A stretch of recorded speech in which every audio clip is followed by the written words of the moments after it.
Welcome to Fraser and Dieter's Culture of Compliance podcast series, where we discuss compliance as a competitive advantage in today's marketplace. I'm Sabrina Serafin, partner and national leader of Fraser and Dieter's Process, Risk, and Governance practice. Today we're welcoming Mary-Michael Horowitz back to the podcast.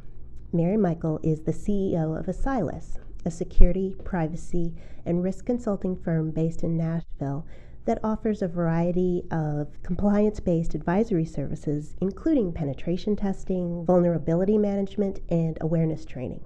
Mary-Michael, thanks for joining us again. Well, it's a pleasure to be here. I thank you all for having me on again. Our topic today is ransomware. So let's start from the beginning. What happens in an actual ransomware attack?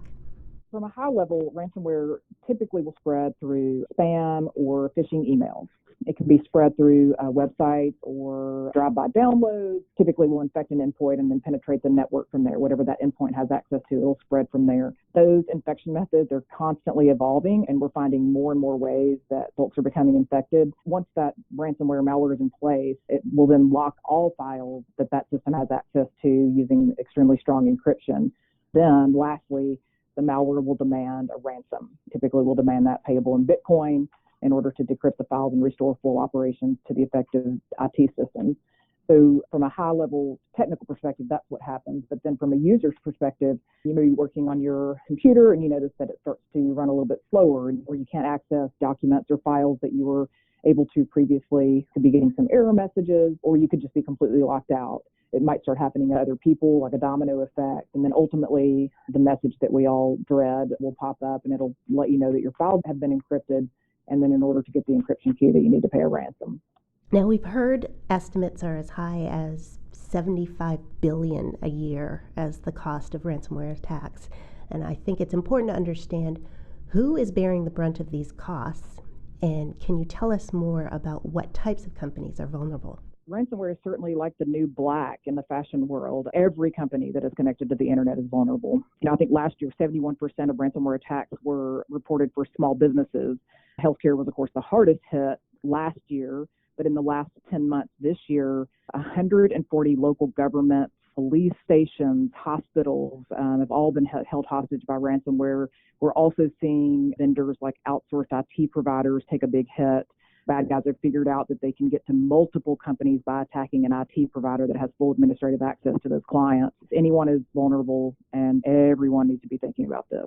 I've read that Sophos estimates the average cost of an attack at $133,000. That could be a big hit for a small business. So what advice do you have for companies trying to protect against an attack? Well, certainly know that you're a potential target, that is for sure, and then act accordingly. Specifically, backups. You want to make sure that you have solid backups, regular backups that are offline and being tested. That's very important. Make sure you're testing those backups and making sure that they're usable in their entirety. In the event that something happens, you can recover from backups. Obviously, patching your stuff, making sure that everything is patched with the most up-to-date patches, and then, of course, verifying that that's been done. It's one thing, to receive a report from maybe your IT company or your IT team that's saying that they're doing those patches, making sure that there's a system of checks and balances in place. And then, of course, user awareness training. I know it's like a dead horse, but we still, time and time again, are seeing just a complete lack of attention being paid in this area. And these attacks are happening as a result of a click for the most part, and you want to make sure that users understand what they need to be looking out for, making sure that people have what's called least privilege access implemented, meaning that users only have access to what they need access to do their job. Proper network segmentation is important so that if an endpoint gets infected by ransomware, that it's not able to spread in areas that it shouldn't be able to spread to, because that particular system shouldn't have access to these other systems. So making sure that you're segmenting the network properly. Vendor management is important, making sure that you're doing due diligence on those vendors that have access to sensitive information. Certainly, if you're outsourcing any aspect of your IT, make sure that those folks are implementing best security practices in their organizations as well. Making sure that you have incident response procedures in place and that they're tested on a regular basis. A good disaster recovery plan, of course, and that it's also tested. And then lately we've seen some ransomware attacks as a result of RDP technology. So, make sure that, RDP is implemented in a secure fashion, remove it from the network entirely. Can you explain what RDP is for those who don't know? Remote Desktop Protocol, RDP, it's basically the protocol used by individuals that control resource and data for computers over the internet. So essentially, if you're trying to access your computer and you're not at the office and you're using Remote Desktop Protocol without a VPN or something like that, that would not be a best practice there. You mentioned an implication for the need for disaster recovery.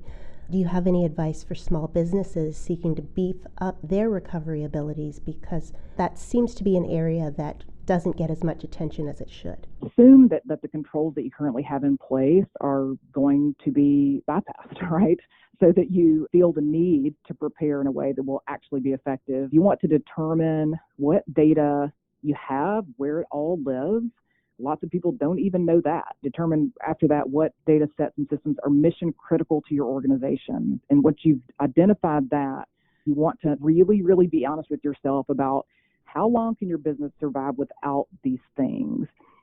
Whatever the answer is to that determines what your recovery time objective is and what your recovery point objective is. And so that is going to inform your disaster recovery, your backup strategy, your disaster recovery strategy.